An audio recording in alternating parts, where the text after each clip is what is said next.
बढ़ती महंगाई के बीच आम आदमी के लिए राहत की थोड़ी खबर है। केंद्र सरकार ने गैस के दाम तय करने की प्रक्रिया में बदलाव के लिए नई गाइडलाइंस को मंजूरी दे दी है।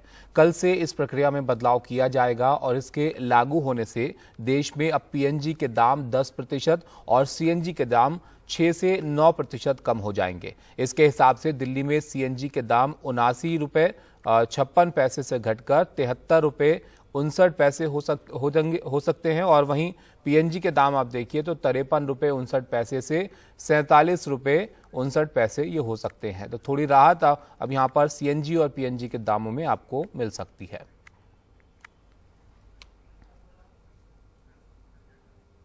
देखिए, अब तक देश में जो नेचुरल गैस की जो कीमत है, जो घरेलू गैस की जो कीमत है, उसका आधार 4 अलग अलग इंटरनेशनल हब होते थे। यानी अंतर्राष्ट्रीय बाजार में 4 अलग अलग जो हब्स थे, वहां पर जो नेचुरल गैस की कीमत होती थी, उसके आकलन के बाद उसके आधार पर ही भारत में डोमेस्टिक गैस की जो प्राइसिंग है वो तय की जाती थी। इससे सरकार को यह एहसास हो रहा था पिछले कुछ महीनों से कि कीमतें जो हैं वो बहुत ज्यादा बढ़ रही हैं। आपको याद होगा, हमने लगातार रिपोर्ट भी किया है कि किस तरह से भारत में सीएनजी और एलपीजी और जो पीएनजी है वो लगातार महंगे हो रहे हैं। और उसके बाद एक विशेष कमेटी का गठन किया गया था, जिसके पास ये मैंडेट दिया गया था कि देश में जो नेचुरल गैस की कीमत तय करने की जो प्रक्रिया है उसको कैसे और अच्छा बनाया जा सकता है आम लोगों के हितों को ध्यान में रखकर।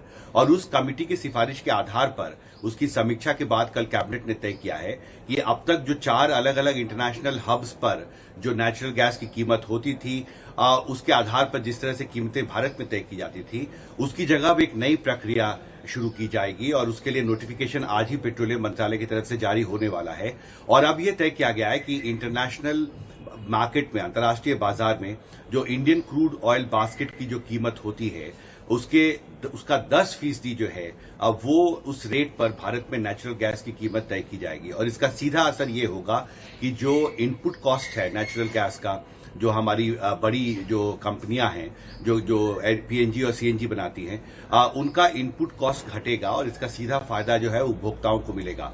ये तय किया गया है कि शनिवार से ये जो नई व्यवस्था है ये लागू हो जाएगी। इसका मतलब है कि जो कीमतों में कटौती का फैसला जो है वो ग्राहकों को शनिवार से मिलने लगेगा। ये बात कल पेट्रोलियम सचिव ने मुझे कही है।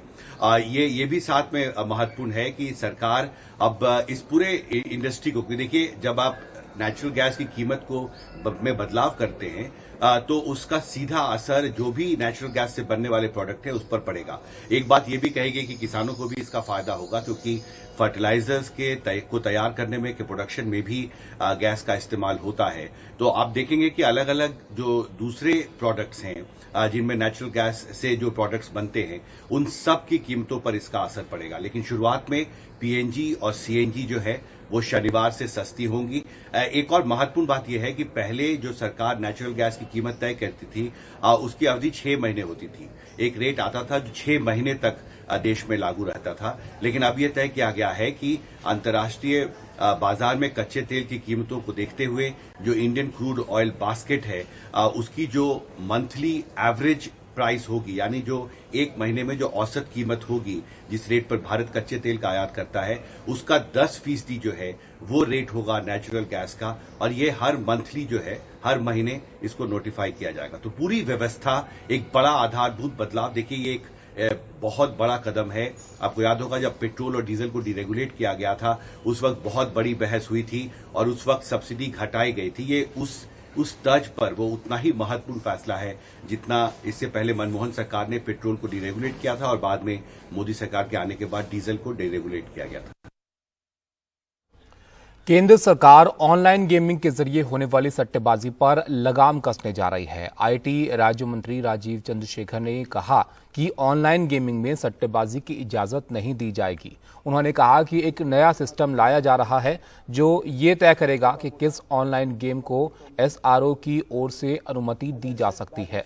मंजूरी का फैसला इसे ध्यान में रखकर दिया जाएगा कि उस गेम में किसी तरह का दांव या बाजी ना लगाई जाती हो। अगर किसी गेम के बारे में ऐसा पता चलता है तो उसे मंजूरी नहीं दी जाएगी।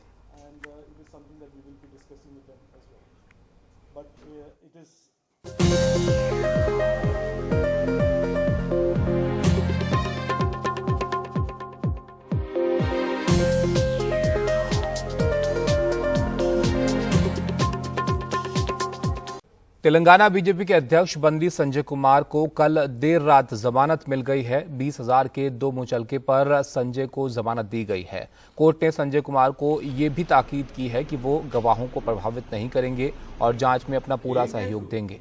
कोर्ट ने संजय कुमार को बिना इजाजत विदेश जाने के लिए भी मना किया है। संजय आज करीमनगर जेल से बाहर आ सकते हैं।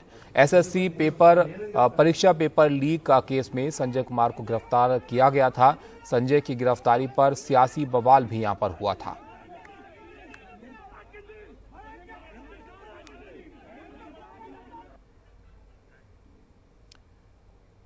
कांग्रेस के वरिष्ठ नेता और पूर्व रक्षा मंत्री ए.के. एंटनी के बेटे अनिल एंटनी बीजेपी में शामिल हो गए हैं। वो केरल कांग्रेस के नेता थे, लेकिन बीबीसी डॉक्यूमेंट्री विवाद के बाद उन्होंने कांग्रेस से इस्तीफा दे दिया था।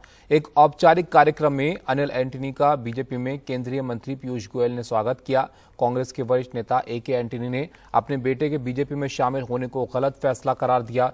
उन्होंने कहा कि ये बहुत ही दुखद है और वो कभी बीजेपी आरएसएस की विचारधारा का समर्थन नहीं करेंगे।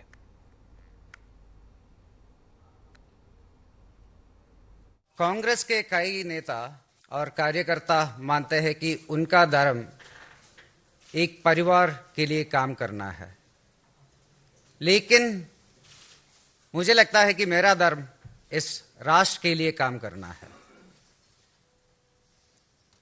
हमारे आदरणीय प्रधानमंत्री जी के पास हमारे देश को अगले 25 साल में एक विकसित राष्ट्र बनाने के लिए एक बहुत स्पष्ट दृष्टिकोण है और उनके पास भारत में सभी के लिए सामाजिक और आर्थिक गतिशीलता और न्याय लेने के लिए भी एक बहुत स्पष्ट दृष्टिकोण है। 2014 onwards, during the first Narendra Modi government onwards, they are systematically diluting diversity and secularism. Till my last breath, I will oppose all the wrong policies of RSS and BJP. I am now 82. I don't know how long I will be here. But I will, one thing I can tell, I will die as a Congress worker, is all. Punjab Congress के नेता नवजोत सिंह सिद्धू ने दिल्ली में राहुल और प्रियंका गांधी से मुलाकात की। उन्होंने मुलाकात की फोटो ट्वीट कर कहा कि मैंने आज अपने मेंटोर राहुल गांधी और friend philosopher guide Priyanka Gandhi से मुलाकात की। साथ ही सिद्धू ने लिखा कि आप मुझे जेल में डाल सकते हैं, डरा सकते हैं, सभी वित्तीय खातों को ब्लॉक कर सकते हैं, लेकिन पंजाब के लिए मेरी और मेरे नेताओं की प्रतिबद्धता ना तो झुकेगी और ना ही 1 इंच पीछे हटेगी।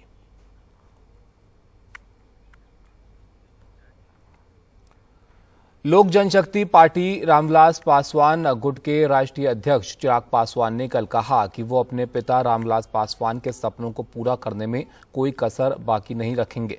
चिराग ने कहा कि उनके पिता ने जनता से जो भी वादा किया था वो उसे पूरा करेंगे। चिराग कल बिहार के मोकामा के चराडी में आयोजित वीर शिरोमणि बाबा चौहरमल के 3 दिन के राष्ट्रीय महोत्सव को संबोधित कर रहे थे।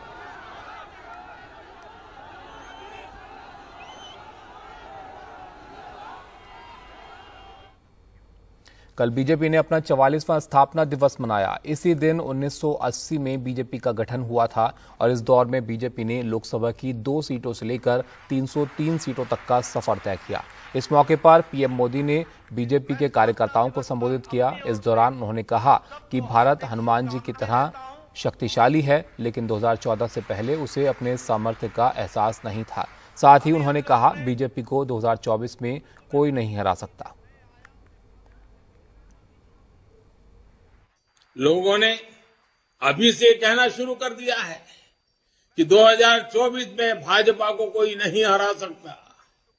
ये बात सही भी है, लेकिन हमें एक भाजपा कार्यकर्ता के नाते इस देश के हर नागरिक का दिल जीतना है। हमें चुनाव जीतने तक सीमित नहीं रहना है, कोटि कोटि जनों के दिलों को जीतना, ये हमारा मकसद है। हमें हर चुनाव उसी परिश्रम से लड़ना है जैसे हम 80 के दशक से भी अभी तक लड़ते आए। तो जनसंघ से लेकर देश की सबसे ताकतवर पार्टी बनने में बीजेपी के हजारों लाखों कार्यकर्ताओं का बड़ा योगदान रहा। कैसे बीजेपी का यह सफर रहा, इस पर रिपोर्ट आप देखिए।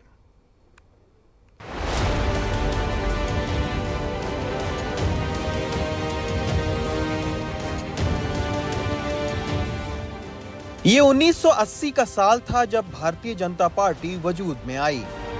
भाजपा एक आंदोलन।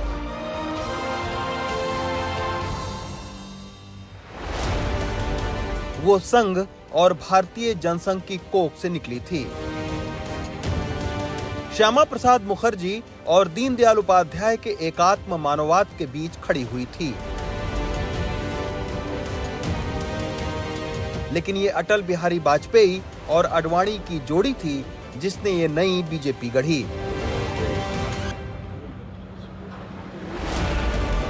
बीजेपी की बड़ी ताकत संघ से प्रशिक्षित और जनसंघ के जमाने से समर्पित वो कार्यकर्ता रहे हैं जिन्होंने पार्टी को 2 सीटों से 303 सीटों तक पहुंचा दिया।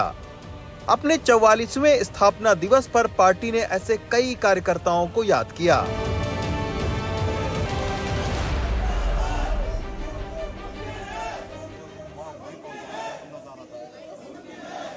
सबसे पहले देखिए बंगाली मार्केट का वो घर जिसकी दीवार पर कमल का फूल बनाकर राष्ट्रीय अध्यक्ष जेपी नड्डा ने चुनावी अभियान की शुरुआत की।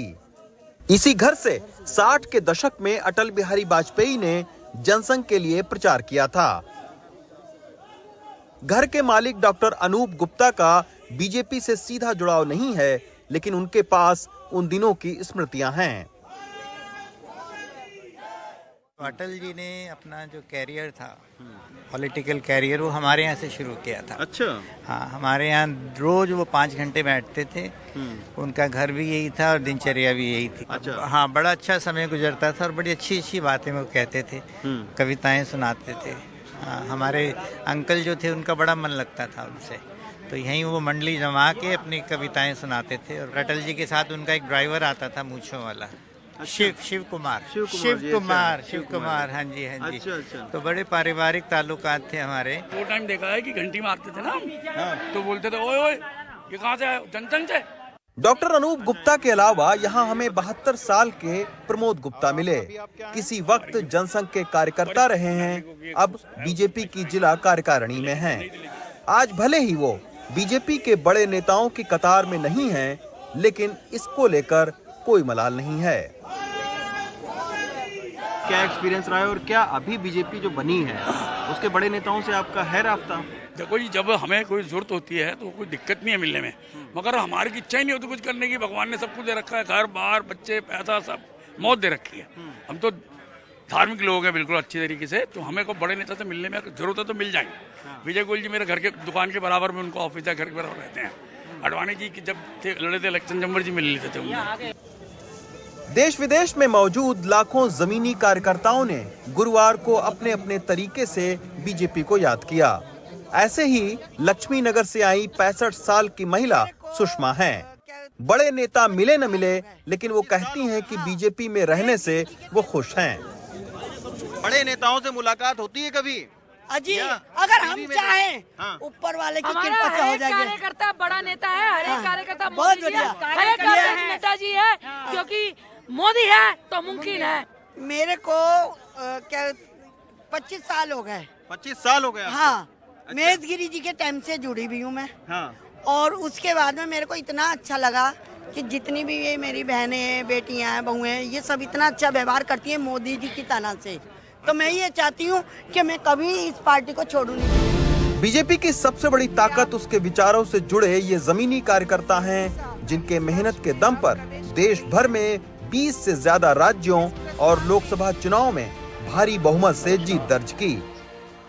इस वक्त बीजेपी अपने इतिहास की सियासी बुलंदियों पर है और इसके पीछे वैचारिक तौर पर लैस उसके जमीनी कार्यकर्ता हैं। खुद प्रधानमंत्री बोल चुके हैं कि उनके बीजेपी के कार्यकर्ता सत्ता के लोभ के लिए नहीं, बल्कि देश के हित के लिए काम कर रहे हैं।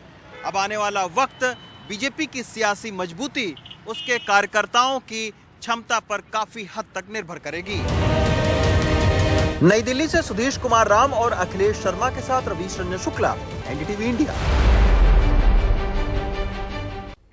और अब बात टॉप 5 खबरों की। आज की 5 बड़ी खबरें आपको बताते हैं जिस पर आप अपनी राय भी हमें दे सकते हैं। तो आज की बड़ी खबरों में सबसे पहले तो केंद्र का नया फॉर्मूला, कल से जो गैस के दाम है वो घट जाएंगे, यानी सीएनजी और पीएनजी पर आपको राहत जो है वो मिल सकती है। उधर सट्टेबाजी, बैटिंग और ऑनलाइन गेम्स पर जो है वो तलवार चल सकती है। इसके लिए जो नियम है उनमें संशोधन किया गया है।